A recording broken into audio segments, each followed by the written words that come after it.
I brought my son to SummerSlam, because like I said in our last interview, like my big thing nowadays is I love watching wrestling through my son's eyes, Mhm.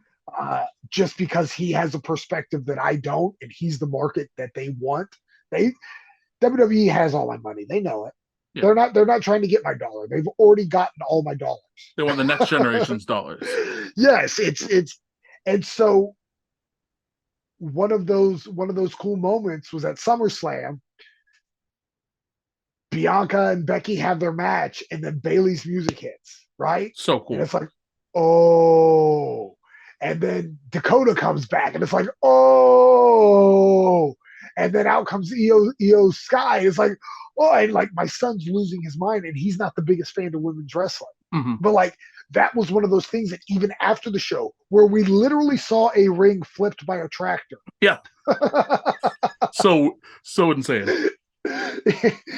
He's still like, man, Dakota coming back, Io coming back. That was awesome. And I was like, that's why Triple H is, like that's Mhm. why he should be in the spot he's in, It right? Is seems like a because perfect combination of the big fan, like you said. He's a wrestler's wrestler. He knows the business. He knows the boys' perspective, and he worked hands on with Vince McMahon for 15 years, 20 yes, years. and Excuse just me. yes, and it's just when I did the almost spot, and it's just one of those things where like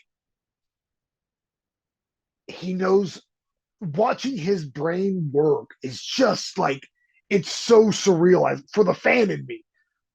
So I'm in the because we're kind of talking over the almost interview segment before the match, right? And one of my best friends is right next to me, and like we're standing there, and they're kind of talking through it, but not talking directly to us. And so we're kind of just like soaking it all in. And I'm like, dude, look at the Titantron. He goes, yeah, that's cool. I was like, dude, that's super cool. And as we're doing that, Triple H walks up, and he kind of lays out his vision for the promo. And like, it's just these little small details that like, he's just like, oh no, I want your fist to go here instead of here because the camera angle and perception. And I'm just like, oh my God. Like, I don't know anything.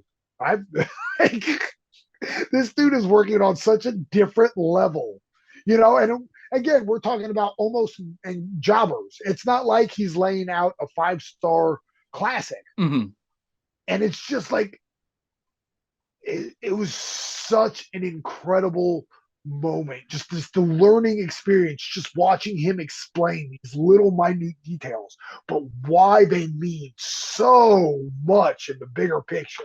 And it's just like, yeah, this is the dude. This See, is that's that guy. really interesting to me because Vince always had the reputation of he might not be a big idea guy. Like he might not start from the ground floor, but if you give him an idea, he can say, change this little thing, and make it Yes, perfect. And it sounds yes. like the way you're saying it, Triple H has that same quality, which is really cool. I yes, he definitely does. I mean, but he might. I think he's got the big idea too, right? So like, I think he's a perfect blend of all of it. And again, like I'm a fan of pro wrestling. I Yeah. love when pro wrestling's doing well. And if you look at the numbers WWE's touting, Yeah. something's working. Yeah. Something's working a lot.